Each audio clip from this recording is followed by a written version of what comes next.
Unless you live under a rock, you've probably seen the Frozen 2 trailer. It's the most watched animated film trailer of all time with 30 million views.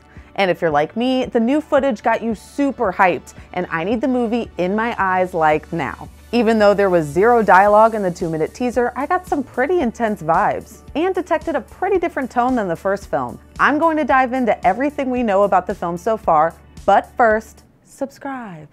Alright, let's go over the basics first. Frozen 2 was originally going to be released on November 27th of 2019. That would have been the Wednesday before Thanksgiving, which is a popular release date for Disney movies, and was even the weekend the original Frozen hit theaters back in 2013. But then they decided to move it up, and the film is now set to hit theaters on November 22nd, which is a weekend with pretty much no box office competition. Well, until Star Wars Episode 9 hits theaters in December.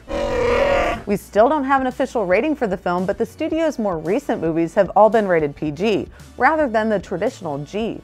It's safe to bet the studio wouldn't go beyond that. Frozen 2 has 2 directors, Jennifer Lee and Chris Buck. Yup, that's both the directors from the original film. Don't fix what ain't broke, right? Lee also appears to have been involved in writing the screenplay, but the only official screenwriting credit goes to Christopher Robin and Hidden Figures screenwriter Allison Schroeder. Okay, now the juicy stuff. The new trailer was very careful not to release too much about the actual storyline, but thank goodness we see our favorite group of heroes, Anna, Elsa, Kristoff, Olaf, and Sven. And Sven's family?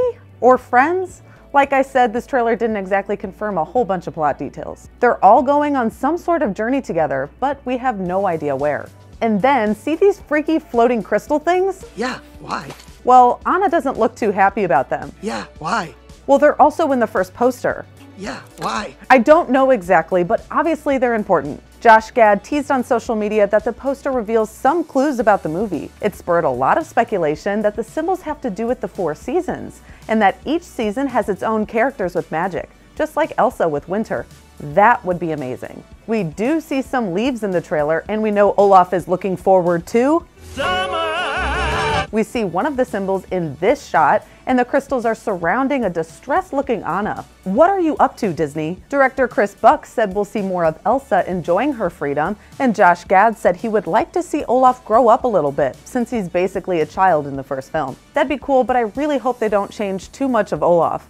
I love him just the way he is. Then there's Elsa going full-on Moana. Girl, where are you going? Wherever she's heading, she is determined to cross this ocean. Though the footage had me cringing every time a wave knocked her over, I have faith she'll figure something out. Aside from the classic characters we've grown to love, there are a couple of unfamiliar faces in the new footage too. But we don't know anything besides the fact that they exist. Are they allies, villains? There's a very brief scene of a young woman standing on fallen leaves, and a second later, a man appears to be blown up in the air from under the pile. Evan Rachel Wood and Sterling K. Brown are reportedly voicing for Frozen 2, so these could be their characters. The scene didn't tell us much, except that somebody in the movie might have wind powers. 2 of the most popular theories that have emerged are that the characters are Kristoff and Anna's kids, or they're flashbacks of Anna and Elsa's parents. There's also a chance we'll see the Duke of Weaselton again. Weaselton! Oh, sorry. He's voiced by Alan Tudyk, and Tudyk has been lending his voice to basically every Disney feature recently. So I wouldn't doubt we'd see that guy again, even for a brief cameo. Then there's Hans.